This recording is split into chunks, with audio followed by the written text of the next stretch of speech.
अब मैं इस घर में नहीं रहूंगी। ये तुम किस किस्म की फजूल बातें कर रही हो? जब वो एक बेगुनाह को जेल में बंद करा सकता है ना, तो इन कागजात को गायब कराना उसके लिए कोई मुश्किल नहीं। मुझे तो एक लम्हे को भी यकीन नहीं आता कि भैया इस हद तक जा सकते हैं। तुम मुझे बहुत अच्छी लगने लगी हो। मुझे आपकी बात पर एतबार है आरव, लेकिन मसला सिर्फ इतना है कि शादी के पहले दिन से आप मेरे मयार पर पूरे नहीं उतरे। इसका मतलब है कि तुम किसी भी तौर पे मेरी बात सुनने के लिए तैयार नहीं हो। आप यकीन करें आरिफ, मैं आपके साथ इससे बड़ी भलाई नहीं कर सकती। मैं तुम्हारा मतलब नहीं समझा। मैं आजादी से सोचती हूँ, आजादी से फैसले करती हूँ। मैं तुम्हें कोई तकलीफ नहीं दूंगा। नहीं आरिफ, मैं अपनी जिंदगी खुद गुजारना चाहती हूँ। दूसरों की जिंदगी का फैसला करने का कोई शौक नहीं है मुझे।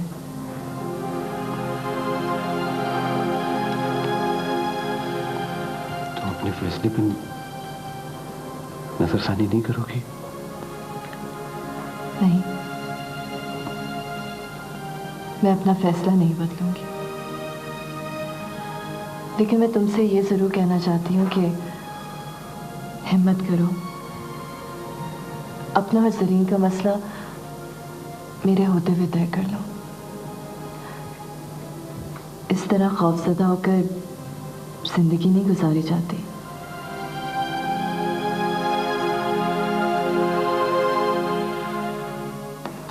मेरी समझ में नहीं आता कि तो तुम्हारी हिम्मत कैसे हुई कि तुम घर के खानदान के बाहर किसी से शादी कर लो। आपकी सुई वहीं अटकी हुई है भाई। जुकाम बरसों पहले हो चुका, अब उसके बारे में चीखने चिल्लाने से क्या होगा? ठहरे भाभी, इसका जवाब मुझे देने दे। भैया, इसके अलावा आपने मेरे पास दूसरा रास्ता कौन सा छोड़ा था? रजा में खराबी क्या थी? रजा ने और उसकी वालिदा ने शादी का वही तरीका इख्तियार किया था जो शरीफों में किया जाता है, मगर उसके बावजूद आपने उनकी इस कदर बेइज्जती की, उन्हें इस कदर जलील किया। सुभान अल्लाह, सुभान अल्लाह, क्या तकरीर फरमा रही हैं आप रजा और उसके खानदान की हिमायत में। ये शरीफ खानदानों का वजीरा है, तो इस तरह से घरों से ले आपके साथ जिस तरह आपने उसे जेल भिजवाया, अगर वो आपसे इंतकाम लेने पर तुल जाता तो क्या कर लेते आप? अगर वो उस वक्त आप पर जवाबी मुकदमा दायर कर देता, अगर वो ये मुकदमा कर लेता कि आपने उनकी मनकूहा को हमसे बेजा में रखा, और अगर ये सारी बातें अखबार में छप जाती तो किसे मुंह दिखाते आप? लोगों में क्या इज्जत रह जाती आपकी? सुन रही हैं आप, सुन रही हैं आप इसकी बातें? पहले इसकी आवाज नहीं निकलती थी मेरे सामने, आज कैसे फर बोल रही है। तब मैं बेआसरा थी, अभी रजा मौजूद है, अभी मैं फाइनेंशियली इंडिपेंडेंट हूँ, खुद मुख्तार हूँ मैं, अभी मुझे दुनिया की समझ भी आ गई है। सफेद, मेरे सामने आप जबानदराजी मत कीजिए और चली जाइए यहाँ से। तुम चली जाओ इस वक्त, मैं इनसे बात करती हूँ। तुम चली जाओ इस वक्त, मैं इनसे बात करती हूँ। कैसी फजूल बातें करते हैं आप, जो मुंह में आता है बोले चले जाते हैं। बीवियां शौहरों की तरफदारी करती हैं, आप अजीब बीवी हैं कि शौहरे की मुखालफत करती हैं। माफ कीजिएगा, अगर आप ये समझते हैं कि आपकी हर गलत और नाजायज बात पर मैं आपकी हिमायत करूंगी तो ये आपकी गलतफहमी है। आपने फरहा के साथ और सबसे बढ़कर ये कि रजा के साथ जो कुछ किया है वो नाकाबिले माफी है। मेरे ख्याल में तुम अब हद से बढ़ती जा रही हो। आपको शायद अंदाजा नहीं है कि आप कितने खुशनसीब हैं। रजा आजकल जिस शख्स के साथ है, जिसको वो अपना भाई कहता है, वो इस शहर का नामी गिरामी डॉन है। अगर वो इंतकाम पर उतर आए तो आपको पता है क्या होगा आपका?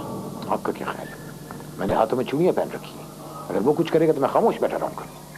आज से पहले तो मैं यही समझती थी कि अगर आपका किसी ऐसे शख्स के साथ आमना सामना हो जाए तो आप उसका कुछ भी बिगाड़ नहीं सकेंगे। लेकिन अब मुझे अंदाजा हो गया कि आप कुछ भी कर सकते और कुछ भी करा सकते हैं। क्या मतलब है आपका? आप मुझे गुंडा कह रही हैं, बदमाश कह रही हैं। अशरफ साहब, मेरी क्या मजाल कि मैं आपको कुछ कहूं, लेकिन इतना कहने का हक रखती हूँ कि अगर मेहर, नादरा या आरिफ को कुछ हुआ और उनका आपने ख्याल नहीं रखा तो मुझसे बुरा कोई नहीं होगा।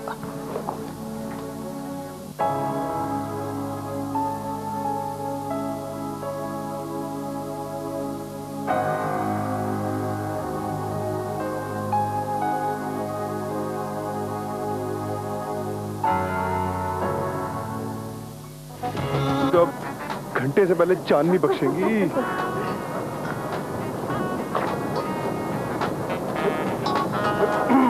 हेलो मम्मी, हेलो आंटी, कैसे हैं आप लोग? ये बताओ, तुम ये आंख चुरा के कहाँ जा रहे थे? हैं? पापा, मेरी ये मजाल कि मैं आपसे आंख बचा के कहीं जाऊं, ये नहीं हो सकता। देखा देखा, फिल्मों में काम करते करते अब ये माँ के साथ भी डायलॉग बोलने लग गया। नहीं, ऐसी बात नहीं है। देखा, तो बहुत बड़े आर्टिस्ट बन रहे हैं। बस जी, मम्मी की दुआएं हैं, आपकी दुआएं और इन सब की दुआएं। आप मेरे पास रात को खाने तो जरूर आइए, मैं आपको इंतजार करूँ। अगर आप नहीं आई तो मैं आपसे नाराज हो जाऊँ। नहीं नहीं, हम जरूर आएंगे। अच्छा, खुदा हाफिज, खुदा हाफिज। अच्छा चलो, चल के मेरे साथ बैठ के बातें करो। घर में तो तुम्हें टाइम नहीं मिलता और बाहर बनाते हो। मेरी रिकॉर्डिंग है, मेरी रिकॉर्डिंग। चलो चलो। अच्छा, मेरा कान छोड़ दें, लोग देख रहे हैं, क्या कहेंगे? कैसी बातें करिए आप? कैसी हुआ आप? चलिए आइए, बैठिए। और मैं आपको एक बार बता दूं, आज मुझे बहुत जोर से भूख लगी हुई है। अरे अरे, कोई ऐसा वक्त होता है जो तुम्हें भूख ना लगे? यार, आप कैसी बातें करती हैं? दुनिया की माएँ कहती है कि अपनी औलाद को खाओ, और आप है कि मुझे डांटना शुरू कर देती हैं। अरे यार, मम्मी से क्या ऑर्डर ले रहे हो? मेरे से ऑर्डर लो। ऐसा करो कि 2 फिश कर लो, 2 चाय कर लो और 1 क्लब सैंडविच। अच्छा ये बताओ कि ये नादरा कहाँ गायब है, और आखिर तुम दोनों ने क्या फैसला किया है? तुम्हारे डैडी को तुम्हारी शादी की बहुत परेशानी है। सुबह शाम वो मुझसे पूछते रहते हैं और मेरा भेजा खाते रहते हैं। मुझे लगता है मेरा नर्वस ब्रेकडाउन हो जाएगा। अरे कैसी बातें कर रही हैं? नर्वस ब्रेकडाउन हो आपके दुश्मनों का? बस आप थोड़े से दिन और ठहर जाए। नादरा की दरअसल ना आंटी की शादी का मसला है, बस वो जरा निपट जाए। क्या नादरा की बहन इतनी छोटी है जिसकी अब शादी हो रही है? नहीं, अब वो कोई इतनी छोटी भी नहीं है, बस शादी थोड़ी देर से हो रही है। कमाल है, लगता है कि उनके खानदान में देर से शादी करने का रवाज है। इतनी तफसील तो मुझे भी नहीं पता ना, बस लेकिन फरा आंटी की शादी देर से हो रही। अब ये समझ लो कि तुम्हारे पापा का दिमाग फिरने वाला है, और अगर वो एक दफा पटरी से उतर गए ना तो वापस लाना बहुत मुश्किल हो जाएगा। बस ये 2-4 दिन के लिए और संभाल लो ना मम्मी, प्लीज। ये थोड़े से दिन करते करते मेरे तो बाल सफेद हो गए। अरे मम्मी, क्यों झूठ बोल रही हो? तुम्हारा तो एक भी बाल सफेद नहीं है। अरे बेटा, ये तो हेयर डाई का कमाल है। अब मम्मी, आप भी इस हेयर डायर की तरह ना कोई कमाल करके दिखाएं जिससे पापा को आप शीशे में उतार लें, प्लीज। मेरी समझ में नहीं आता कि हम कब तक इस तरह मिलते रहेंगे। रजा, हम दोनों ने मुकम्मल नाउम्मीदी में बरसों गुजार दिए। अब जो हम दोनों मिल गए हैं तो अगर कुछ दिन सब्र और शुक्र से गुजार लें तो इसमें क्या हर्ज है? वैसे तुमने वो फारसी का मुहावरा नहीं सुना, देर आए दुरुस्त आए? जी हाँ, सुना भी है और उसका मतलब भी जानता हूँ।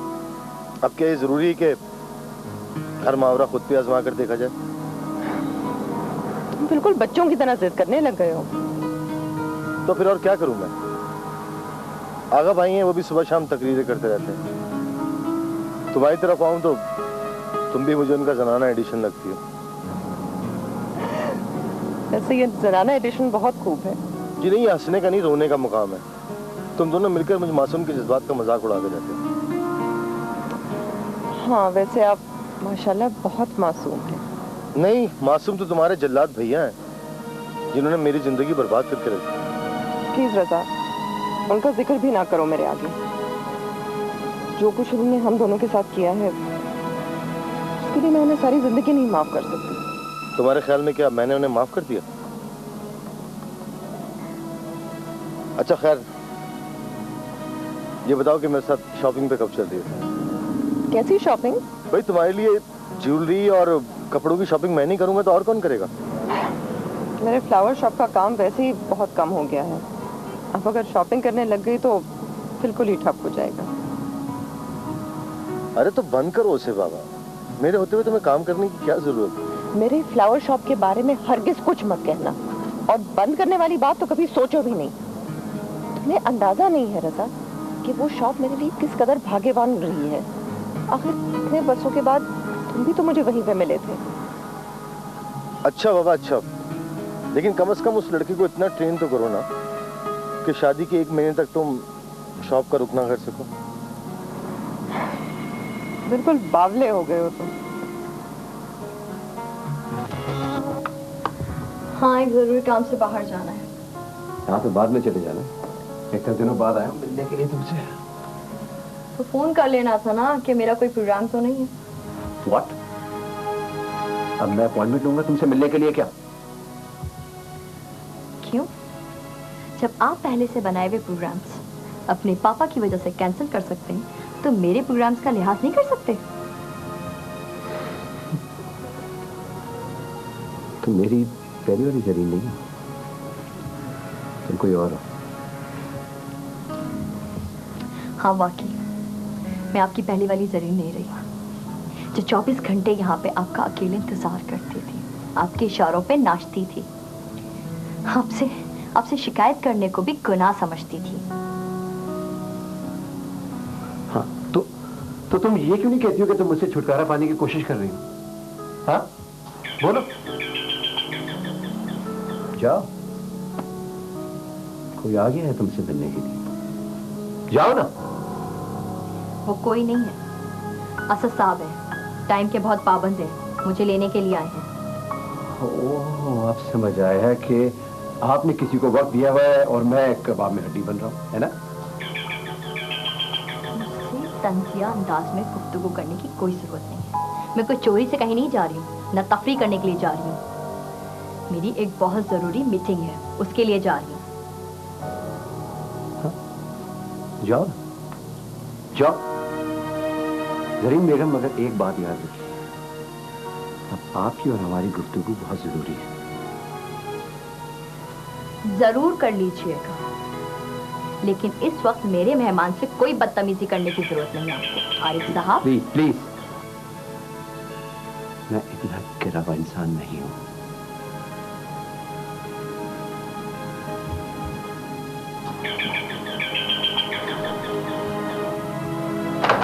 मैंने जरीन साहबा से मिलना है।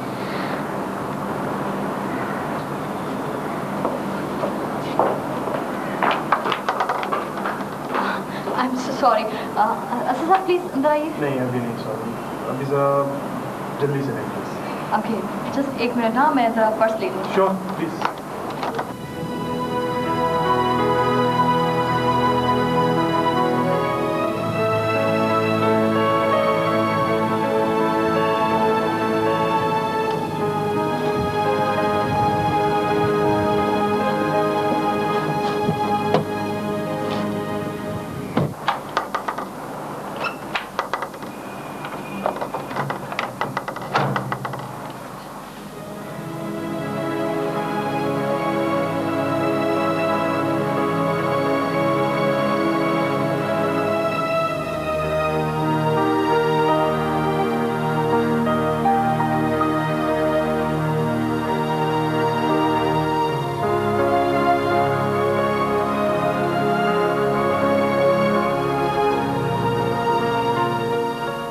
वो अपना फैसला बदलने के लिए तैयार नहीं है।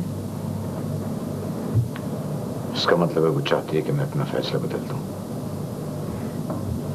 उसका कहना है कि जिंदगी उसकी है और गुजारने का भी हक उसी को होना चाहिए।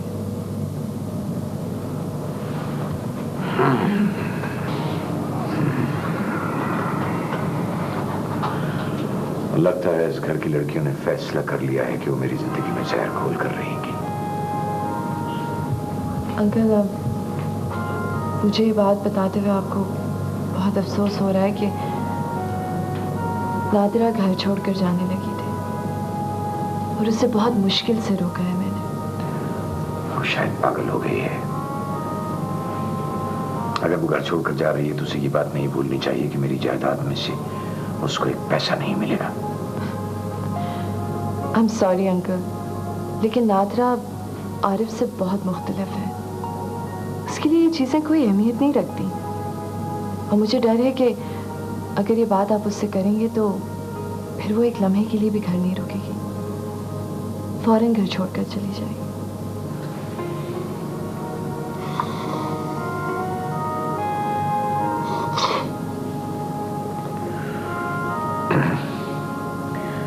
मैं ये सोच भी नहीं सकता था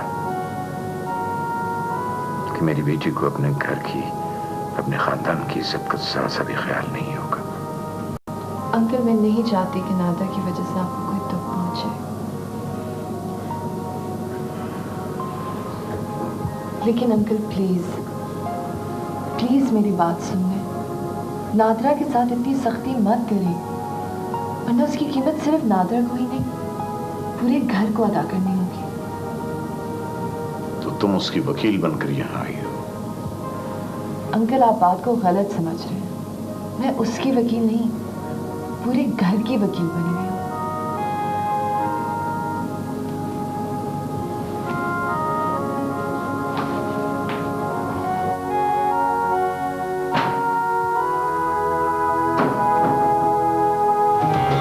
का फ्लैट है और वो शख्स आपकी मौजूदगी में आपकी मर्जी से वहां पे आया था, दिन दिहाड़े आया था, और अगर आपका टेम्परेचर 1000 डिग्री से ऊपर ना जाता तो वो आपकी उससे मुलाकात करवा देती तो आपको भी इत्मीनान हो जाता।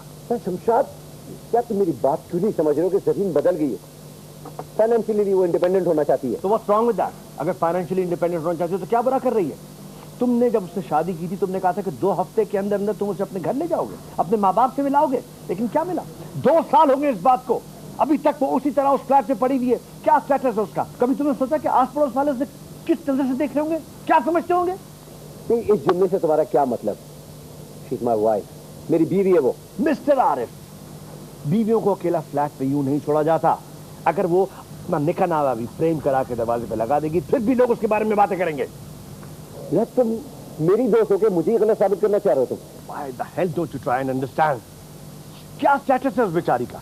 मेरे घर आज तक वो नहीं आई, मेरी बीवी से नहीं मिली है। अगर वो अपने करियर के सिलसिले में, कोई प्रोग्राम के सिलसिले में बाहर जाना चाहती है तो she has a right to do that. इस वक्त आपका दिमाग चल नहीं रहा है।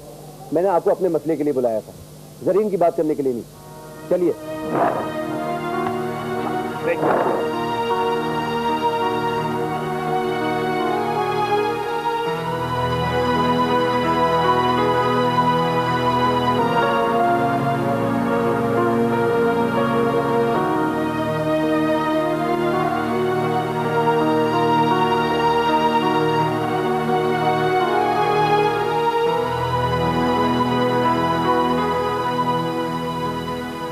तबीयत ठीक नहीं लग रही, क्या बात है? मेरी तबीयत क्या, फिक्र न कीजिए आप। आरिफ की तबीयत, फरा की तबीयत और नादरा की तबीयत का ख्याल कीजिए। वही इस घर के मालिक हैं, मैं कुछ नहीं हूँ। देखिए, आप इस तरह से क्यों सोचते हैं? फरा जिस चीज में खुश है आपको भी उसी में खुश होना चाहिए। और फिर नादरा किसी ऐसे वैसे घर में तो शादी के लिए इसरार नहीं कर रही है। मेरी तरफ से सबके सब जानने में जा सकते हैं। देखिए, मैंने इस घर को संवारना चाहा था, मेरा एक अपना एक पॉइंट ऑफ व्यू था। साबित ये हुआ कि ये सब दुरुस्त थी, मैं ही गलत हूं। ये आपके अपने बच्चे हैं, आपकी अपनी बहन है, इन्हीं की खुशी में आपकी खुशी होनी चाहिए। फजूल बातें मत कीजिए, ये सब मुझे बेवकूफ बनाने की बात थी। देखिए, इंसान को अपनी इज्जत कराने के लिए अपनी जिद को छोड़ना पड़ता है। अगर तूफान आ रहा हो तो उससे बचने की तदाबीर की जाती हैं, ये नहीं कि रेत में मुंह छुपा लिया जाए शुतुरमुर्ग की तरह से। आप मुझे शुतुरमुर्ग समझती हैं? आप तो बात बात को पकड़ते हैं। मैं तो सिर्फ ये कह रही हूँ कि हम कोई खुदा तो नहीं है कि हम दूसरों की तकदीर के बारे में फैसले करें। शमीम बेगम, अगर आप मेरी परेशानियां दूर नहीं कर सकती तो कम से कम अपनी तकरीर से मेरी परेशानी में इजाफा न कीजिए।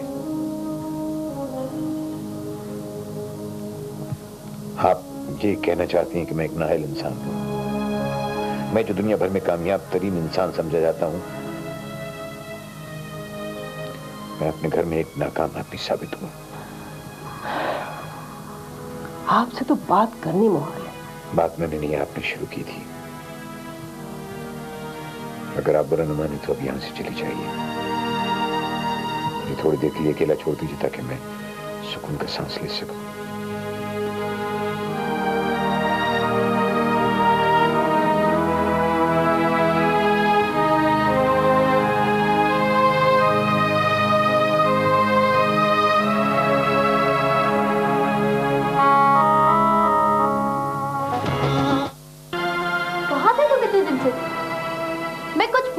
तुमसे कुछ पूछ रही हूँ। तुम इतने दिनों से कहाँ थे?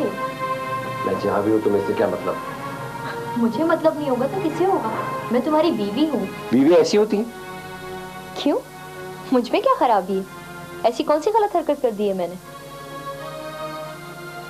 उस रोज जो हमारे घर एक शख्स आया था जिसके साथ तुम चली गई थी, बीवी ऐसी हरकतें करती है? उस रोज तुमने असद साहब के सामने मुझे कितना शर्मिंदा किया था। तुम ठहरते तो सही, मैं तुम दोनों का तारुफ करवाती, तुम दोनों मिलके बैठते, मैं चाय पिलाती, और अगर टाइम नहीं था तो एटलीस्ट पूछती तो सही। तुम तो उनको देख के ऐसे भागे हो जैसे मुझसे छुपके मिलने के लिए आए थे और जूते छोड़ के भाग रहे हो। मैं पूछता हूँ तुम्हारी हिम्मत कैसी हुई उसे यहाँ लाने की, मेरे फ्लैट में लाने की? तुम्हारा फ्लैट? ये फ्लैट हम दोनों का है, और अगर मुझे किसी से मिलना हो या कोई मुझसे मिलने के लिए आ जाए तो क्या मुझे तुमसे इजाजतनामा लेना पड़ेगा, या मैं जाके होटलों में मिलूं या ऑफिस में जाके बैठने लगूं? महर से भी तो 10 लोग मिलने के लिए आते हैं, उससे तो तुमने कभी नहीं पूछा। ये मेरा और तुम्हारा झगड़ा हो रहा है, महर कहां से बीच में आ गई? क्यों? महर का नाम सुनते ही तुम्हारे पतंगे क्यों लग जाते हैं? वो मोहतरमा सारे जमाने में उड़ती फिरे, वो कुछ नहीं है। और मैं किसी काम के लिए किसी से मिलूं तो क़यामत आ जाती है। मैं असद साहब के साथ डेट पे नहीं गई थी, उनकी बेगम से मिलने के लिए गई थी, जो मुझसे कुकिंग कंपटीशन का प्रोग्राम करवाना चाहती थी। कुछ समझे तुम? पहले नहीं समझा सकती थी? किस वक्त बताती? तुम्हारे पास टाइम है मेरे लिए? बकवास बंद करो, जो तुम्हारे मुंह में आता बकती रहती हो। मैंने तुमसे शादी की है, तुम्हें इज्जत दी है, और तुम मेरे सर पे चढ़ी आ रही हो। इज्जत दी है? महल्ले वालियां मुझसे पूछती हैं, ये आपके मियाँ हवा के घोड़े पे सवार होके क्यों आते हैं? इसे आप इज्जत देना कहते हैं? तुमने मेरा दिमाग खराब कर दिया है। इससे अच्छा है कि मैं तुम्हें तलाक दे दूं।